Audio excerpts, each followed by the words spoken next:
Bismillahirrahmanirrahim. Assalamualaikum warahmatullahi wabarakatuh. Alhamdulillahi ala ihsanihi wa syukru lahu ala taufiqihi wa amtinanihi wa asyhadu an la ilaha illallah wahdahu la syarika lahu ta'ziman li sya'ni wa asyhadu anna Muhammadan abduhu wa rasuluhu da'ila ridwani. Allahumma shalli alaihi wa ala alihi wa ashabihi wa ikhwani. Para pemirsa yang dirahmati Allah Subhanahu wa taala dimanapun Anda berada, pada kesempatan yang bahagia ini insyaallah kita akan membahas tentang kisah Nabi yang mulia, Nabi Yusuf alaihissalam, yang Allah Subhanahu wa taala mengkhususkan satu surat yang panjang, ya, lebih dari 100 ayat tentang nabi tersebut, Nabi Yusuf alaihissalam, tentang kisahnya.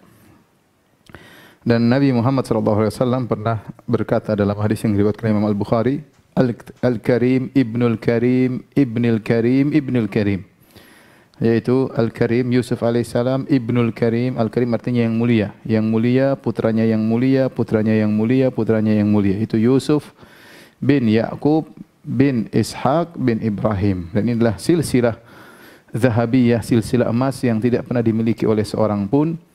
Ya, nasab yang terbaik yaitu Yusuf bin Ya'qub bin Ishaq bin Ibrahim alaihimussalam. Ya, tidak pernah terkumpulkan 4 generasi berturut-turut adalah Nabi. Adapun kisah Nabi Yusuf alaihissalam, Allah khususkan dalam surat yang Allah sebutkan dengan surat Yusuf, yang Allah buka di awal surat tersebut, ya, nahnu naqussu 'alaika ahsanal qasasi bima auhayna ilaika hadzal Qur'an wa in kunta min qablihi laminal ghafilin. Kata Allah Subhanahu wa taala, kami kisahkan kepada engkau wahai Muhammad ahsanal qasas, kisah yang terindah. Ahsanal qasas di sini ada 2 pendapat di kalangan para ahli tafsir. Apa maknanya ahsanal qasas? Ada yang mengatakan al-qasas diambil dari al-qas, yaitu masdar dari fi'il qassa yaqussu, yaitu mengkisahkan. Artinya apa? Kami kisahkan kepada engkau wahai Muhammad dengan pengkisahan yang terindah. Dengan pengkisahan yang terindah. Tidak ada yang mengkisahkan seperti cara mengkisahkan ini, karena yang mengkisahkan adalah Allah Subhanahu wa taala. Jadi kembali kepada masdar, yaitu pengkisahan terindah. Kalau kita jadikan bahasa Indonesia, ahsanul qasas artinya dengan cara mengkisahkan yang terindah, yaitu caranya Allah dalam mengkisahkan. Pendapat yang kedua, yang dimaksud dengan ahsanul qasas, al-qasas al-isim, maksudnya ahsanul qissah, yaitu kisah yang terbaik, kisah yang terindah. Ya, kalau pertama dari sisi pengkisahan, bahwasanya cara berceritanya, ini cara bercerita yang terindah karena yang bercerita adalah Allah Subhanahu wa taala. Pendapat yang kedua, kisahnya sendiri yang terindah, kisahnya yang terindah. Wallah alam, ini dua pendapat yang tidak bertentangan, bahwasanya kisah Yusuf kisah yang terindah dan cara penyampaiannya juga yang menyampaikan adalah Allah juga yang terindah. Kenapa disebutkan dengan ahsanul qasas? Kata Syekh Abdurrahman bin Nasir As-Sa'di rahimahullahu taala, karena dalam kisah ini Allah Subhanahu wa taala menyebutkan banyak perubahan kondisi, dari satu kondisi menuju kondisi yang lain, dari satu ujian menuju ke ujian yang lain, dari ujian menuju kenikmatan, ya, bagaimana Nabi Yusuf alaihissalam yang diuji, dihasati oleh kakak-kakaknya, dilempar dalam sumur, kemudian dipenjarakan, akhirnya menuju pada kenikmatan. Rangkaian ujian tersebut ternyata hasilnya menjadi kenikmatan, menjadi seorang penguasa di kota Mesir, bendaharawan kerajaan Mesir. Kemudian juga perubahan kondisi dari kehinaan menjadi kejayaan, ya. Tadinya Yusuf alaihissalam budak, ya, dijual oleh kakaknya sebagai budak, kemudian akhirnya menjadi penguasa, ya. Kemudian dari perpecahan menjadi perpisahan, ya. Ya, dari perpecahan dan perpisahan menjadi persatuan, ya. Bagaimana kakaknya tercerai-berai dengan Yusuf, akhirnya dipertemukan kembali oleh Allah Subhanahu wa taala. Dari mana sebelumnya Yusuf terpisah dengan ayahnya Ya'qub alaihissalam, kemudian sekian puluh tahun dikembalikan lagi oleh Allah Subhanahu wa taala. Kemudian dari musim penghijau menjadi musim kemarau, kemudian musim kemarau menjadi musim penghijau kembali. Ya, dari kemakmuran menjadi kesempitan, dari kesempitan menjadi kemakmuran, dari pengingkaran menjadi pengakuan. Sungguh ini perubahan-perubahan kondisi yang Allah sebutkan dalam surat Yusuf ini luar biasa. Makanya inilah di antara sebab kenapa kisah Yusuf disebut dengan ahsanal qasas, kisah yang terindah atau pengkisahan yang terindah. Adapun kisah Yusuf, kalau kita mau bicarakan sangat panjang lebar, kita harus mentafsirkan surat Yusuf. Tapi insya Allah saya akan punya majelis yang lain biiznillah majelis lain tentang tafsir surat Yusuf, kita akan menyampaikan dengan terperinci. Namun pada kesempatan kali ini kita ingin menyampaikan secara ringkas saja ya.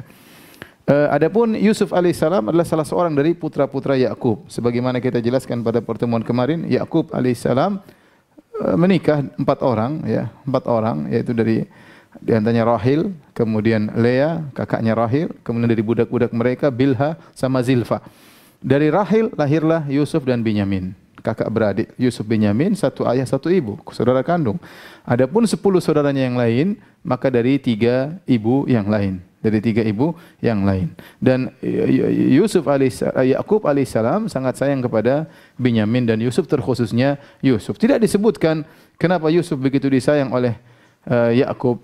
Kenapa? Wallahu a'lam bishawab, karena Yusuf adalah seorang yang sangat baik, yang berakhlak mulia. Wajar seorang ayah kemudian lebih sayang kepada anaknya yang kemudian soleh, taat, itu wajar, tidak bisa dipungkiri. Sebagaimana anak-anaknya banyak, dia berusaha untuk adil dalam semuanya, tapi namanya rasa sayang tidak bisa dia miliki. Yang memiliki hati adalah Allah Subhanahu wa taala. Sebagaimana Nabi sallallahu alaihi wasallam memiliki istri 11 ya. Kemudian Nabi sallallahu alaihi wasallam berusaha tetap berbuat adil, tapi rasa sayang tidak bisa diatur oleh hati Nabi. Karena yang mengatur hati Nabi adalah Allah Subhanahu wa taala. Dalam hadis diriwayatkan Nabi berkata, "Allahumma hadza qasmi fima amlik, fala talumni fima tamlik wala amlik." Ya Allah, inilah pembagianku yang aku mampu, masalah nginap, jatah nginap, masalah pembagian nafkah, aku berusaha adil, ini yang aku mampu. Fala talumni, ya Allah jangan kau celah aku, fima tamlik wala amlik, pada perkara yang kau kuasai dan aku tidak menguasai. Itu masalah hati. Itu Nabi SAW lebih cinta kepada Aisyah daripada radhiyallahu anha daripada yang lainnya. Sama Nabi Yakub alaihissalam, dia tentu berbuat adil kepada anak-anaknya. Tetapi Yusuf alaihissalam memiliki kelebihan tersendiri ya.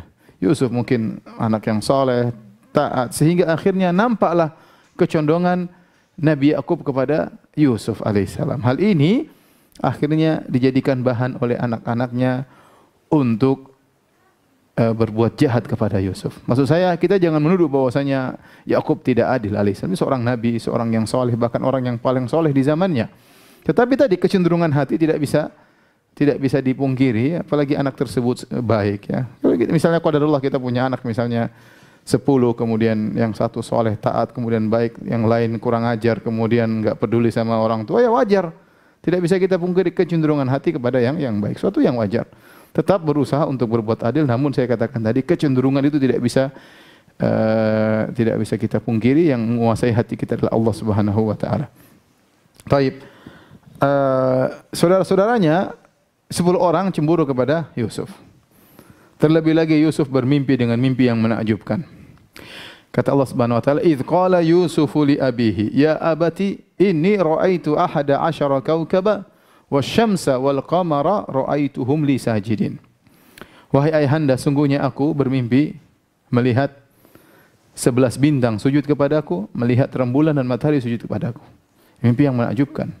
Benda-benda langit yang besar-besar, 9 bintang, matahari, rembulan, sujud kepada Nabi Yusuf alaihissalam. Nanti kemudian hari akan ditakwilkan, ternyata maksudnya 11 bintang adalah saudaranya Yusuf, yaitu Binyamin dan 10 kakak-kakaknya.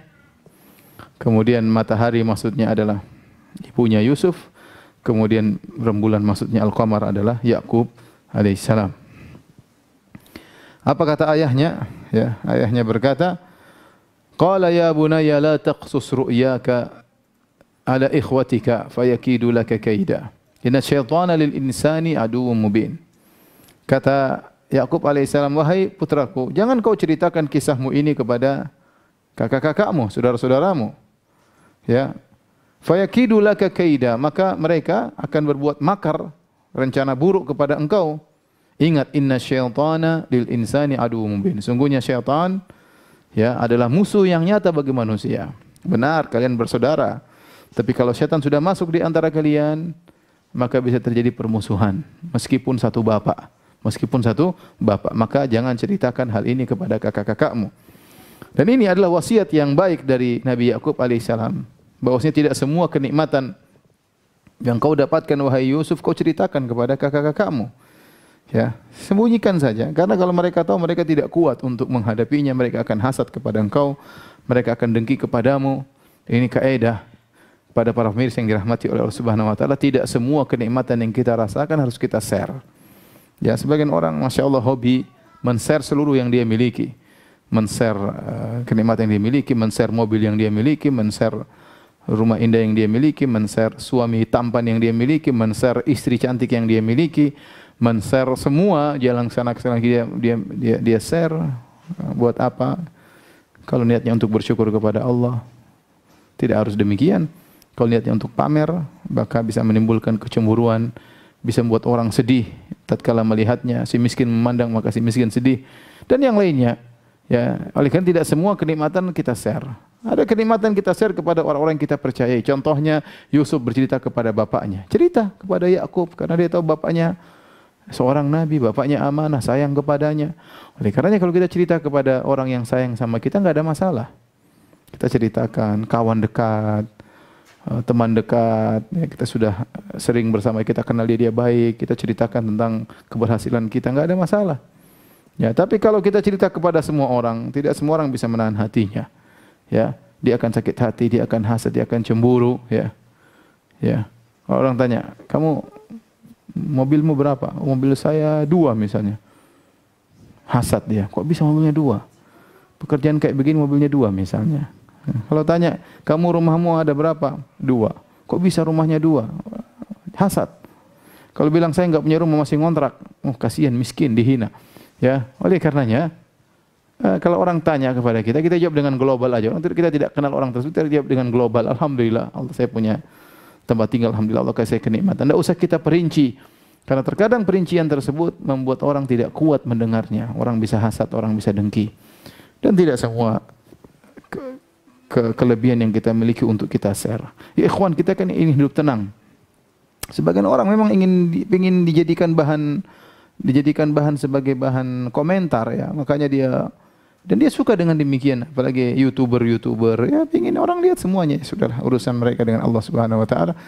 Tapi maksud saya, orang tidak seperti itu. Orang ya privasi dia jaga, ya, kemudian menjauhkan orang dari komentar terhadap dirinya, ya. Dan tidak semua kenikmatan dia pamerkan akan menimbulkan hasad dari orang atau menyedihkan orang lain, ya, dan macam-macamnya. Taib. Perhatikan di sini, ternyata hasad bisa muncul dari kerabat, ya, muncul dari kerabat. Oleh karenanya para ulama mengatakan kisah ini, surat Yusuf adalah surat Makkiyah, turun di kota Mekah sebelum Nabi berhijrah ke kota Madinah. Kenapa? Seakan-akan Allah ingin mengabarkan kepada Nabi Muhammad SAW, kau jangan terlalu bersedih wahai Muhammad. Sungguhnya kerabat-kerabat memusuhimu, ommu, pamanmu, Abu Lahab memusuhimu. Kerabat-kerabatmu dari Bani Hashim juga sebagian memusuhimu. Quraisy kan Nabi Muhammad itu suku Quraisy. Suku besarmu Quraisy juga memusuhimu. Paling depan dalam memusuhimu Quraisy, padahal kalian satu rumpun. Mereka satu rumpun dengan Nabi Muhammad SAW. Seakan-akan Allah mengatakan, jangan kau sedih wahai Rasulullah SAW. Sungguhnya Nabi Yusuf alaihissalam pernah dimusuhi oleh saudara-saudaranya sebapak. Ya, sangat dekat hubungannya. Yusuf dan yang lainnya sebapak, lain ibu. Tapi ternyata hal itu tidak menghalangi syaitan untuk mengadu domba. Maka janganlah kau terlalu bersedih wahai Muhammad. Ya, sampaikan kebenaran meskipun kerabat-kerabatmu memusuhimu. Ya. Makanya Nabi Muhammad SAW sedih. Wala tahzan alaihim, kata Allah, jangan kau sedih atas mereka. Ya Rasulullah sedih, mereka tidak dapat hidayah. Mereka musuhi Nabi SAW. Rasulullah sedih, dan itu ujian tersendiri. Dimusuhi oleh suku sendiri. Dimusuhi oleh Quraisy. Sama Nabi Yusuf alaihissalam dimusuhi oleh kakak-kakaknya. Ini ujian tersendiri. Ujian tersendiri. Seharusnya kakak-kakaknya menolong dia. Harusnya kakak-kakaknya bangga dengan Yusuf alaihissalam. Tapi justru malah memusuhinya, bahkan buat makar kepadanya. Ya. Pemirsa yang dirahmati oleh Allah Subhanahu wa taala,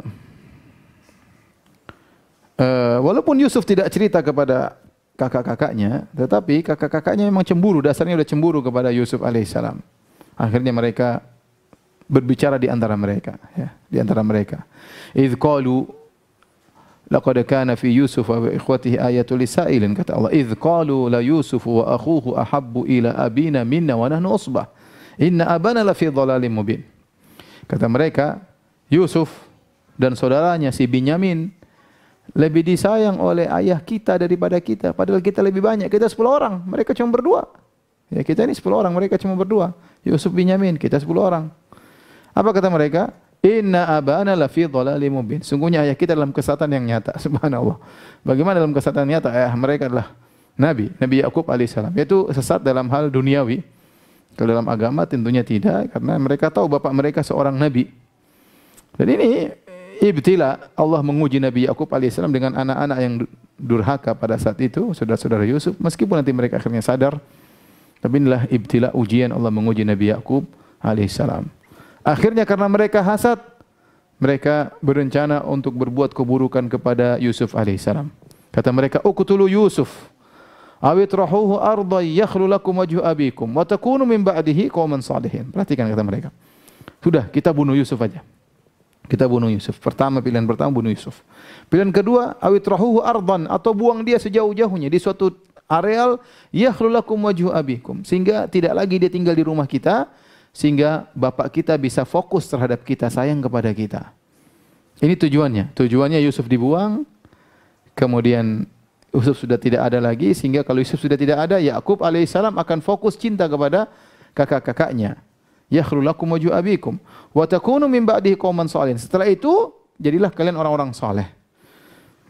Dia terencana, tentunya iblis memberi ide kepada mereka. Bagaimana, ya udah kita bunuh Yusuf atau kita buang dia sejauh-jauhnya, setelah itu kita bertobat. Jadi orang saleh, anak saleh. Setelah bertobat, ayah kita sayang sama kita, selesai urusan. Dan itu banyak orang melakukan maksiat dengan demikian. Sudah sekali ini, saya korupsi sekali, sudah saya bertobat. Ini kesempatan emas, tidak bisa saya tinggalkan. Kapan lagi saya mau korupsi? Kasih duit, ambil, abis ini saya bertobat. Abis ini saya mau naik haji. Begitu ya. Syaitan sering berbuat seperti itu, ya, memudahkan orang untuk bermaksiat dengan dalih, abis itu kita bertobat. Abis itu engkau bertobat, selesai urusan, Allah Maha Pengampun. Dan inilah syaitan yang pernah datang kepada saudara-saudara Yusuf, itulah yang pernah datang kepada kita. Yang menyuruh kita untuk bermaksiat setelah kita bertobat. Ya, sekali ini aja, dua kali ini aja, tiga kali ini aja, empat kali ini aja, terus Allah Maha Pengampun. Akhirnya kita mudah bermaksiat dan kita melakukan apa yang kita lakukan. Sementara kita tidak tahu apakah Allah menerima taubat kita, apakah kita masih bisa hidup selanjutnya. Ya. Lihat rencana mereka, Yusuf dibunuh atau Yusuf dijauhkan. Setelah itu ayah mereka fokus kepada Yusuf alaihissalam, kepada mereka. Ternyata rencana mereka gagal semuanya. Nanti setelah mereka berhasil mengasingkan Yusuf, Yusuf sudah hilang, dianggap mati. Ayah mereka juga tidak sayang sama mereka. Ternyata Yakub alaihissalam fokusnya kepada Binyamin. Sama saja. Tujuan mereka tidak berhasil. Setan kasih gambaran. Caranya begini. Mereka kerjakan, ternyata tidak berhasil. Taib. Setelah mereka bermusyawarah untuk membunuh Yusuf. Subhanallah, hasad luar biasa ya. Hasad kalau sudah masuk pada hati seorang, bahkan saudara dekatnya pun bisa dia celakakan. Ya. Dan ini menakjubkan. Saya pernah ketemu seorang lapor kepada saya, Ustaz, saudara saya disihir. Siapa yang sihir? Kakaknya atau adiknya gitu. Kakaknya, loh, kasih tahu kakaknya itu syirik. Kakaknya tahu, kakaknya lulusan pondok, tahu itu syirik. Tapi kenapa disihir? Ya sudah, karena dia jengkel sama adiknya. Bayangkan. Hasad luar biasa menjadikan seorang nekat berbuat kesyirikan yang penting untuk menyenangkan hatinya, ya. Dan hasad pernah terjadi kepada anak Adam. Kata Allah Subhanahu wa taala, "Watlu naba abanai Adam bil haqq. Idz qarraba qurbanan fatuqabbala min ahadihima wa lam yutaqabbal min al-akhar." Ya. Qala qutulannab. Qala innama yataqabbalu Allahu minal muttaqin. Ceritakanlah kepada mereka naba abanai Adam, tentang kisah dua anak Adam. Tatkala mereka berdua, itu Qabil dan Habil, konon namanya Qabil dan Habil. Tatkala mereka berdua memberikan kurbanan, yaitu hewan kurban kepada Allah, fatuqabbala min ahadihima, diterima dari salah satunya, walam yutaqabbal minal akhar, yang satu tidak diterima. Akhirnya yang tidak diterima hasad. Qala aqtulannak, aku akan bunuh engkau. Ternyata hasad menjadikan seorang bisa membunuh saudaranya sendiri. Dan lihatlah, 10 orang ini ternyata berencana untuk membunuh Yusuf. Mereka rencanakan gimana kita bunuh Yusuf, tapi di antara 10 orang tersebut ternyata ada yang baik, ya. Binyamin tidak ikut dalam rapat tersebut karena Binyamin satu rumpun sama Yusuf, sehingga tidak diajak musyawarah oleh kakak-kakaknya. Karena Binyamin tentu membela Yusuf alaihissalam. Kata Allah Subhanahu wa taala, qala qailun minhum la taqtulu Yusuf.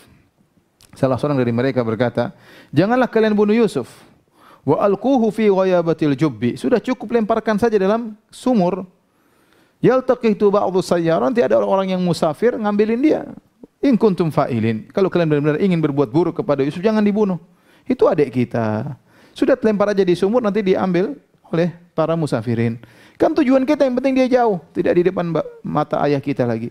Kalau dia sudah enggak ada, ya kita fokus sama kita. Sudah, enggak usah dibunuh, yang penting tujuan tercapai. Ini yang terbaik di antara mereka. Ini orang yang terbaik di antara 10 orang tersebut. Akhirnya mereka jalankan rencananya agar bisa mengasingkan, menjauhkan Yusuf dari bapaknya. Mulailah mereka bersandiwara. Datanglah mereka kepada ayah mereka. Ya abana, ma laka la ta'manna ala Yusuf wa inna lahu lanasihun. Wahai ayahanda, wahai ayah kami, kenapa engkau tidak percaya kepada kami untuk urusan Yusuf?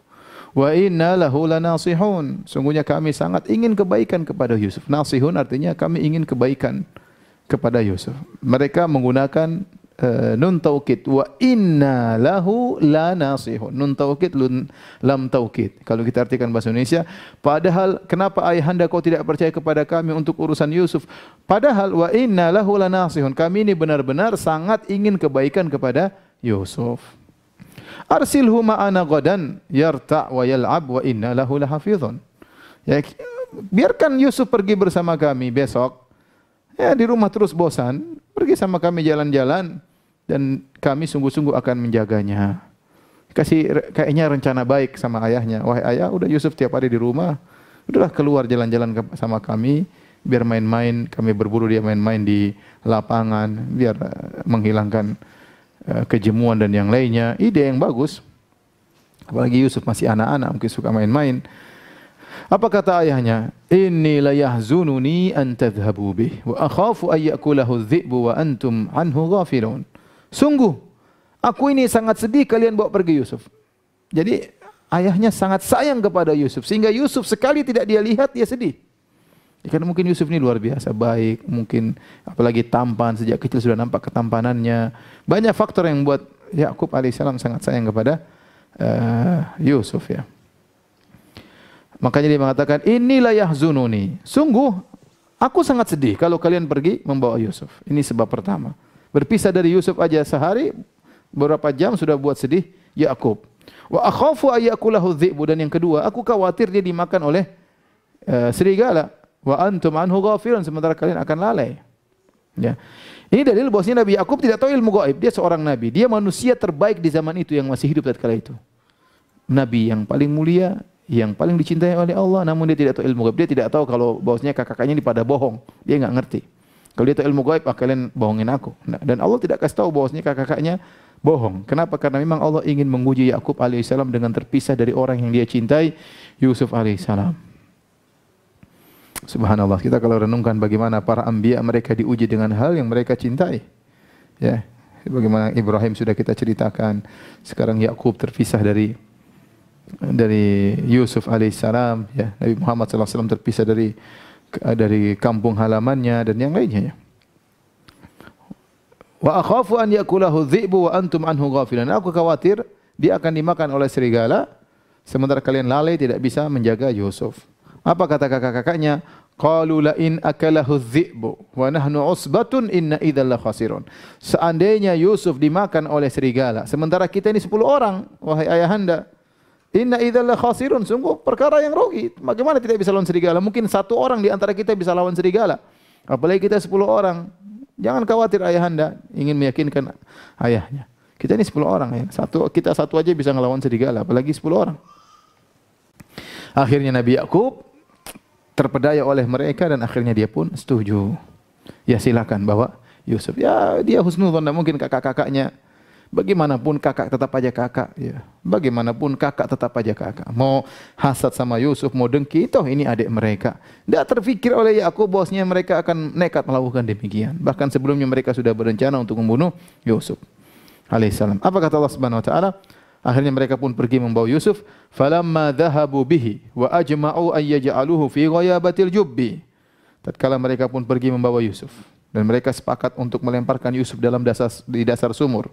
Wa auhayna ilaihi latunabbi'annahum bi amrihim hadza wa hum la yash'urun. Kata Allah, dan kami wahyukan kepada Yusuf, si kecil Yusuf alaihissalam.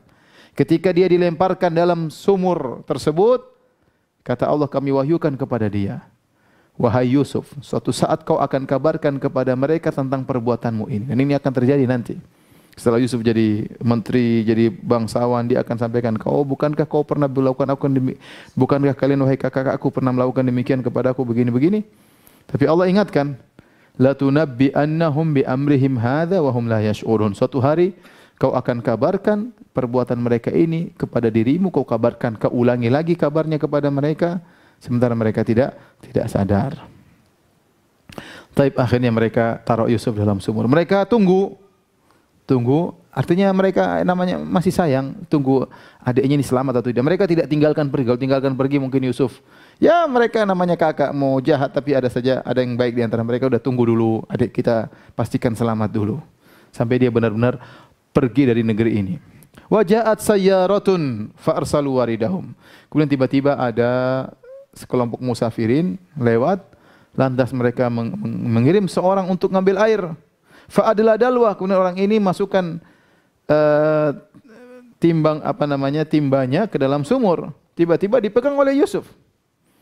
Ditarik-tarik, ternyata ada anak kecil di situ, ya. Mereka berkata, dia berkata, qala ya busyra hadza gulam. Ya, kabar gembira, kita dapat budak di sini. Ada budak terlepas di sini.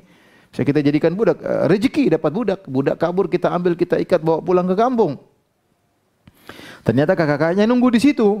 Kakak-kakaknya bilang, ini budak kami yang lepas, kalau mau beli. Wa asarruhu bidha'atan wallahu alimun bima ya'malun. Ya, akhirnya mereka menyembunyikannya sebagai barang dagangan, dan Allah tahu apa yang mereka kerjakan. Wa syarauhu bi thamanin bakhsin darahima ma'dudatin wa kanu fihi minaz zahidin. Akhirnya Yusuf dijual oleh kakak-kakaknya, dibeli dengan darahima ma'dudah, dengan dirham yang sedikit. Ya, yang penting mereka enggak jual mahal. Kalau tawar-tawaran mahal akhirnya enggak jadi beli, repot. Yang penting ada dari tempat jauh beli, sudah bawa Yusuf ke sana. Si kecil Yusuf dibawa pergi. Yang penting dibeli. Akhirnya mereka jual meskipun dengan harga yang murah. Akhirnya setelah Yusuf dibawa pergi, mereka sudah pastikan adik mereka sudah jauh dari Palestina. Akhirnya mereka bikin drama lagi. Mereka pulang agak malam. Wa ja'u abahum 'isha'an yabkun. Maka mereka datang menemui ayah mereka di waktu malam dalam kondisi nangis. Seharusnya pulang sore sudah pulang, tapi pulang malam-malam supaya dramatis. Dalam kondisi nangis, bayangkan mereka sepakat nangis. Kemudian mereka berkata, qalu ya abana inna dhahabna nastabiqu wa tarakna Yusufa 'inda mata'ina fa akalahu adh-dhi'bu wa ma anta bimu'minin lana walau kunna shadiqin. Kata mereka, wahai ayah kami, sungguhnya kami tadi berlomba-lomba dengan 10 orang, lomba panahan, lomba lari, lomba yang lainnya. Wa tarakna Yusufa 'inda mata'ina, kami biarkan Yusuf di tempat barang-barang, kami sedang bermain-main, fa akalahu adh-dhi'bu, tiba-tiba ada serigala makan dia. Namun wahai ayahanda, wa ma anta bimu'minin lana, kau tidak akan percaya kepada kami walau kunna shadiqin, meskipun kami jujur. Masya Allah, dramanya luar biasa. Nangis, kemudian mengatakan kalau kami pun jujur percuma kau tidak percaya. Ya. Untuk meyakinkan bapaknya, waja'u ala qamisihi bidamin kadzib. Ternyata mereka bawa bajunya Nabi Yusuf, kemudian sudah berlumuran darah. Ya. Bukan darah Yusuf tentunya. Qala, kata mereka, ayahanda lihat Yusuf bajunya penuh darah, dimakan oleh serigala. Qala bal sawwalat lakum anfusukum amra. Tapi ayahnya tahu mereka bohong. Qala bal sawwalat lakum anfusukum amran fasabrun jamil. Ya. Sebenarnya hanya dirimu sendirilah yang memandang baik urusan yang buruk tersebut. Fasabrun jamil, tetapi saya hanya bisa sabar dengan sabar yang indah. Allahul musta'anu ala ma tasifun. Allah saja, kepada Allah lah aku mohon pertolongan atas apa yang kalian ceritakan. Artinya ayahnya tidak percaya.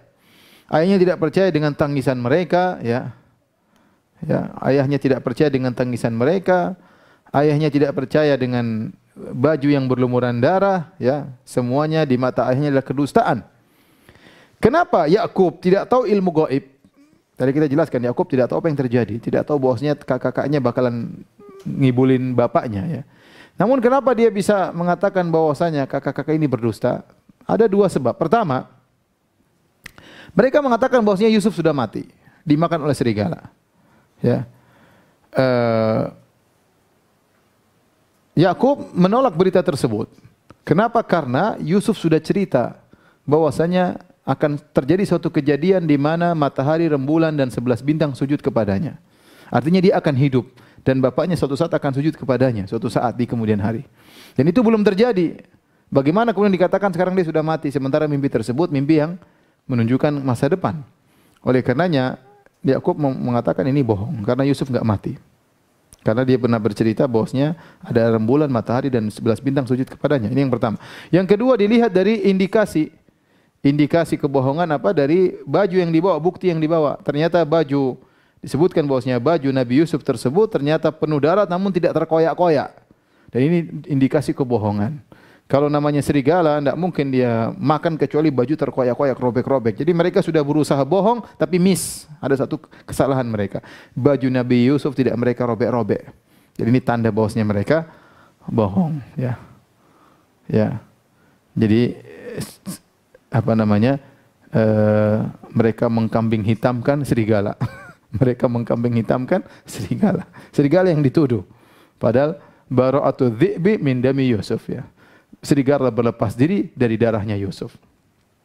Ya ada tulisan makalah demikian bara'atu dhi'bi min dami Yusuf. Serigala berlepas diri dari darah Yusuf. Artinya dia dituduh oleh kakak-kakaknya membunuh Yusuf padahal bukan dia yang membunuh. Tapi Nabi Yakub alaihissalam tahu anak-anaknya ini bohong, tapi dia tidak mencela, tidak maki, tidak marah-marah. Dia hanya mengatakan fasobrun jamil. Subhanallah. Ayah yang luar biasa yang sangat sabar. Dikerjain sama anak-anaknya, dipisahkan dari anak yang paling dia cintai. Ini tingkat durhaka yang luar biasa oleh anak-anaknya. Tapi apa kata Nabi Yakub? Fasabrun jamil. Wallahul musta'anu ala ma tasifun. Hanya kepada Allah aku mohon pertolongan atas kebohongan yang kalian lakukan. Fasabrun jamil. Nah, apa yang dimaksud dengan sabrun jamil? Dalam Al-Qur'an Allah sebutkan sabrun jamil, hajran jamila, hajrun jamil, kemudian as-safhul jamil. 3. Sabrun jamil, hajrul jamil sama as-safhul jamil. Allah sebutkan dalam Al-Qur'an. Ya. Wahjurhum hajran jamila. Fasfahis safhal jamil. Yang pertama sabrun jamil, sabar yang indah, berarti ada sabar yang kurang indah. Sabar yang indah itu apa? Sabar yang tidak disertai dengan mengeluh kepada manusia. Seorang yang disebut sabrun jamil, dia sabar, dia hanya mengeluh kepada Allah. Artinya dia hanya berdoa kepada Allah, menceritakan penderitaannya kepada Allah, minta solusi dari Allah. Itu namanya sabrun jamil. Adapun orang yang sabar tapi kemudian dia cerita sama orang, curhat sama orang, itu bukan sabrun jamil. Bukan sabrun jamil. Dia curhat kepada orang tentang penderitaan yang dia rasakan. Kata para ulama, seakan-akan dia mencurhatkan Allah kepada orang ini. Seakan-akan dia mengatakan, aduh Allah ini nakdirkan saya enggak benar. Jadi orang kalau curhat hati-hati ya. Seorang kalau ingin sabrun jamil, sudah. Dia bukan, kalaupun cerita sama orang bukan dalam rangka untuk mengeluh tentang kondisinya, tapi dalam rangka mencari solusi, enggak ada masalah. Ya, seorang datang, misalnya Ustadz suami saya begini-begini, tapi waduh kenapa saya seperti ini, kenapa Allah mentakdirkan demikian, itu enggak boleh, haram hukumnya. Tapi sabrun jamil adalah kesabaran yang tidak disertai dengan curhat kepada orang lain.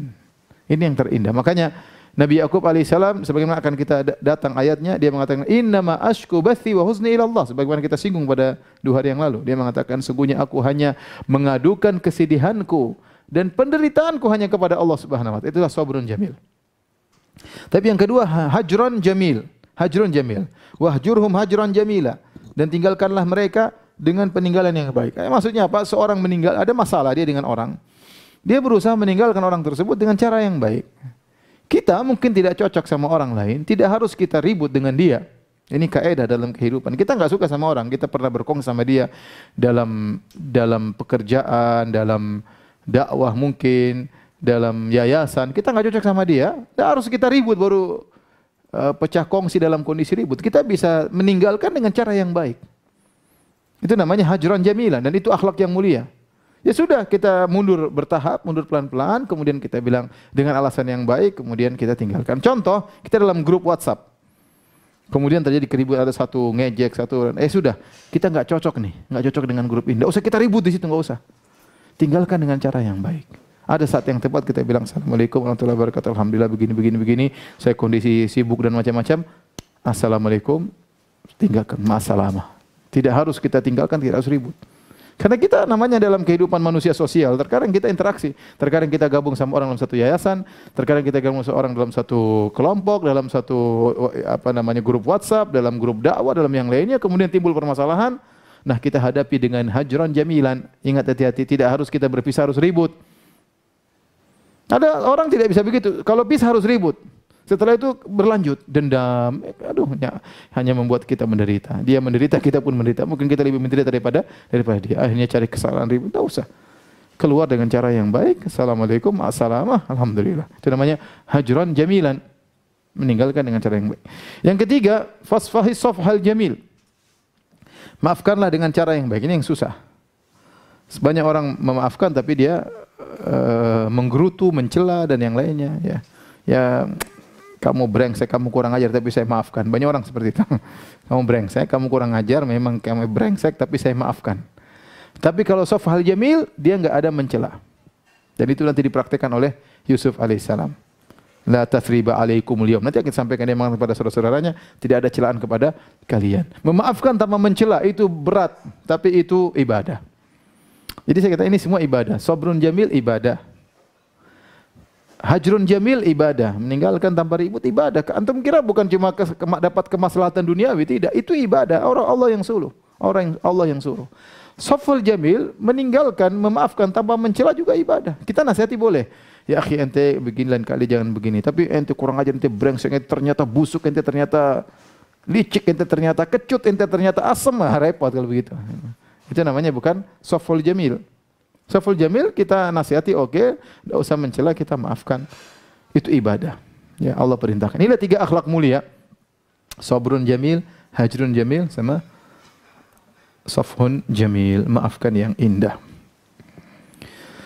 Taib. Akhirnya Yusuf alaihissalam, si kecil Yusuf dijual, akhirnya dibelilah oleh seorang menteri di negeri Mesir yang memiliki seorang istri yang cantik jelita yang konon namanya Zulaikha. Tidak ada hadis yang sahih yang menyebutkan namanya Zulaikha, tapi orang menyebutnya Zulaikha. Kita menyebut saja Zulaikha untuk memudahkan. Tapi sebenarnya kita mengatakan Imra'atul Aziz, istrinya sang menteri. Ya. Ketika dibeli oleh mereka, apa kata sang menteri? Asa an yanfa'ana aw nattakhidahu walada. Semoga ini anak, budak ini kita beli, semoga bermanfaat bagi kita di kemudian hari, atau kita jadikan anak angkat. Ini menunjukkan bahwasanya Yusuf kecil, masih kecil waktu dibuang, dibuang dan dibeli oleh mereka. Subhanallah, kebetulan mereka tidak punya anak. Mereka berniat untuk mengangkat Yusuf sebagai anak mereka. Akhirnya Yusuf alaihissalam tumbuh berkembang di rumah tersebut. Subhanallah, dia menjadi seorang laki-laki yang sangat tampan. Tampannya tidak wajar. Tampaknya tidak wajar, ya. Dan dia berbeda, Yusuf dari suku Bani Israel, adapun penduduk Mesir, ya, sukunya lain. Ada yang mengatakan suku Heksos, ya. Ada yang mengatakan suku Akbat, intinya sukunya lain. Sukunya lain. Dan sampai akhirnya Yusuf begitu tampan sampai dalam hadis, ya. Nabi ketika Isra Mi'raj, Nabi melihat Yusuf, wajah yang tampan, kata Nabi sallallahu alaihi wasallam, "Waqad u'tiya syatrul jamal." Yusuf diberikan setengah ketampanan. Banyak tafsiran apa maksudnya setengah ketampanan ini. Tapi intinya ada yang berpendapat bahwasanya setengah ketampanan manusia diberikan kepada Yusuf alaihissalam. Sangat tampan, ya. Saya dan Anda kita enggak tahu berapa persen kita yang seperberapanya dari ketampanan dunia ini. Tapi Yusuf alaihissalam bayangkan setengah ketampanan untuk Nabi Yusuf alaihissalam. Salah satu tafsiran ulama syatrul jamal yaitu diberikan setengah ketampanan. Tampannya luar biasa. Akhirnya istri majikannya ini yang konon namanya Zulaikha, Imra'atul Aziz, akhirnya tertarik kepada Yusuf. Kenapa? Tiap hari ngelihat. Ya. Tiap hari ya, sering ketemu, lama-lama tresno, ya kata apa? Lama-lama sayang, kata orang Jawa, ya. Ya, lama-lama ketemu, lama-lama sayang, lama jatuh cinta. Apalagi Yusuf tampannya luar biasa. Allah berfirman, akhirnya suatu hari sang wanita ini pun mulai merayu Yusuf. Ya, tiap hari dia lihat, lama-lama dia jatuh cinta. Kata Allah Subhanahu wa taala, "Wa rawadathu allati huwa fi baitiha an nafsihi wa ghallaqatil abwaba wa qalat hayta lak." Qala ma'adzallah innahu rabbi ahsana mathwaya innahu la yuflihudz zalimun. Maka perempuan tersebut, Imra'atul Aziz, sang wanita Istri majikan mulailah merayu Yusuf di rumahnya. Dalam rumah dia rayu. Karena Yusuf tinggal sama mereka. Wa ghallaqatil abwab, dan dia pun menutup semua pintu-pintu. Ya. Semua pintu-pintu dia tutup ya. Rumah-rumah gede, rumah besar, banyak pintunya. Atau bisa jadi ini pintu kamar dia tutup, kemudian pintu ruangan kedua dia tutup, pintu ruangan ketiga dia tutup, saking besarnya rumah tersebut ya. Saking besarnya rumah tersebut. Sebagian kita, Masya Allah, rumah pintu cuma ya 2 ya. Pintu masuk, langsung pintu WC ya kan. Rumahnya kecil ya. Kadang pintu WC pun tidak ada pakai horden ya. Sebagian orang, Masya Allah, saya dengar rumah kecil cuma 3x4, situlah tempat tidurnya, tempat dapurnya, kemudian ada WC cuma dikasih kain. Subhanallah. Kita harus banyak bersyukur kepada Allah Subhanahu wa taala. Kita bercerita tentang rumah seorang menteri pembesar di kota Mesir yang rumahnya banyak pintunya. Makanya disebut wa ghallaqatil abwab, maka dia pun menutup pintu-pintu. Entah dia tutup dengan begitu kencengnya atau dia ulang-ulang kuncinya karena banyak pintu harus ditutup. Satu pintu ditutup, pintu kedua ditutup, pintu ketiga ditutup, seterusnya. Dia pasang rencana dengan rencana luar biasa ya. Setelah dia kunci tutup, dia jebak Yusuf. Mungkin disuruh ke kamarnya untuk ngurus apa kek, untuk ngurus apa. Datanglah Yusuf alaihissalam. Ternyata pintu dia kunci semuanya. Kemudian dia berkata, wa qalat haytalak, kemarilah wahai Yusuf. Dia yang merayu. Apa kata Yusuf alaihissalam? Qala ma'adallah, aku berlindung kepada Allah. Innahu rabbi ahsana mathwaya, sungguhnya Tuanku telah berbuat baik kepadaku. Ya, telah memperlakukan aku dengan baik. Innahu la yuflihudz zalimun, sungguhnya tidak akan beruntung orang-orang yang zalim. Perhatikan di sini, saya ingin memberikan gambaran bagaimana beratnya ujian yang dihadapi oleh Nabi Yusuf alaihissalam. Oleh karenanya, para ulama menyebutkan berkumpul ujian yang dihadapi oleh Nabi Yusuf alaihissalam. Ini adalah manqabah, adalah kemuliaan Nabi Yusuf yang tidak semua orang bisa menghadapinya. Ujian yang berat seperti ini. Ya, perhatikan ya, ujian sangat berat. Bagaimana Nabi Yusuf alaihissalam menghadapinya. Pertama, Ibnul Qayyim menyebutkan dalam kitabnya Al-Jawabul Kafi, ada sekitar 10, kemudian juga disebut oleh Abdurrahman bin Nasir As-Sa'di dalam tafsirnya sekitar 10 ujian. Yang pertama, perhatikan, saya ingin menggambarkan bagaimana ujian berat Nabi Yusuf alaihissalam. Yang pertama, Nabi Yusuf alaihissalam muda. Kita tahu anak muda syahwatnya lebih bergelora daripada yang tua-tua ya. Ya, kecuali tua-tua keladi ya. Namun asalnya yang muda lebih bergelora. Oleh karenanya kalau yang muda berzina dengan yang tua berzina, dosanya lebih besar yang tua berzina. Sama-sama dosa besar, tapi yang tua berzina dosanya lebih besar. Waliyadzubillah, ada orang seperti itu, sudah tua masih berzina. Kenapa? Karena faktor dia untuk bermaksiat kecil, lebih kecil. Dia sudah tua. Ya. Makanya sebagaimana pernah saya sampaikan pada pertemuan sebelumnya, kata Nabi SAW,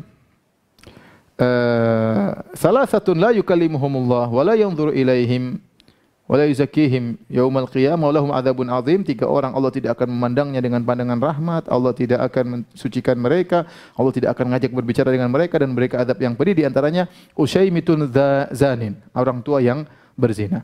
Kemudian Malikun kadzab, raja yang berdusta. Yang ketiga Ailun mustakbir, miskin tapi sombong. Kenapa? Karena 3 ini faktor untuk dia bermaksiat kurang. Bayangkan, Ailun mustakbir, miskin sombong. Orang kalau kaya sombong wajar. Ini miskin, apa yang mau disombongkan? Sudah miskin sombong, maka dosanya lebih besar daripada kaya yang sombong. Saya ulangi, ada miskin sombong, dosanya lebih besar daripada kaya yang sombong. Sama-sama dosa besar, sombong. Tetapi miskin sombong lebih besar dosanya. Kenapa? Dia tidak ada faktor untuk sombong. Kenapa sombong? Kemudian kedua, Malikun kadzab, raja berdusta. Kenapa dia perlu berdusta? Ya, sementara dia raja, dia bukan presiden, dia raja yang semua orang tunduk kepada dia, semua di bawah tahta dan perintahnya. Ngapain dia di bawah tahta dan perintahnya? Kenapa dia harus berbohong? Dia bohong tidak perlu. Terus dia masih bohong juga, buat apa? Maka dosanya lebih besar daripada bohongnya orang yang lain. Yang ketiga, Usyaimitun zanin, yaitu orang tua yang berzina. Orang tua yang berzina. Ya. Lihat, Yusuf alaihissalam masih muda. Tentu syahwatnya bergelora tidak sama seperti orang tua. Ini ujian yang pertama. Dia masih muda. Ujian yang kedua yang para pemirsa yang dirahmati Allah Subhanahu wa taala. Yusuf alaihissalam orang asing. Kita tahu bahwa orang asing tinggal di negeri asing lebih berani bermaksiat daripada bermaksiat di kampung, dan ini kenyataan. Banyak orang pencuri, dia tidak berani pencuri di kampung, mencuri di luar kampung. Jadi bajing loncat bukan di kampungnya, dia keluar untuk bunuh orang, untuk merampok, untuk merampas harta orang. Tapi kalau di kampung jadi orang baik. Kenapa? Kalau dia bermaksiat, memalukan bapaknya, memalukan ibunya, memalukan mbahnya, memalukan paman bibinya. Maka dia kalau di kampung jadi orang soleh, keluar jadi bajingan. Artinya apa? Seandainya waliyadzubillah Nabi Yusuf alaihissalam melakukan maksiat di Mesir, siapa yang mau dia malukan? Enggak ada. Enggak ada keluarganya sama sekali. Dia sendirian. Enggak ada keluarganya seorang pun di Mesir. Seandainya kalau dia terjerumus dalam hal yang nista, ya sudah, dia sendiri yang menghadapi. Beda lain kalau seorang bermaksiat di kampungnya. Dia berpikir panjang, kalau ketahuan bapak saya, kasihan bapak saya malu, ibu saya malu, kampung saya malu, keluarga saya malu. Maka ini ujian tersendiri yang dihadapi Nabi Yusuf alaihissalam. Ujian kedua, dia adalah seorang yang asing. Yang ketiga, dia bermaksiat di rumah majikan. Di rumah majikan. Ya. Tidak ada yang menduga. Artinya sangat mudah dia untuk melakukan maksiat. Di rumah tidak ada yang curiga. Seorang majikan perempuannya ketemu dengan pembantu laki-lakinya, tidak ada yang curiga untuk bermaksiat. Ya, kalau terjadi tidak ada yang tahu. Namanya dalam suasana yang orang tidak mengingkari. Makanya Nabi SAW mengatakan alhamu maut. Hati-hati saudara suami itu kematian, kata Nabi SAW. Kenapa? Karena masyarakat memandang kalau kakak ipar ketemu dengan seorang wanita biasa aja.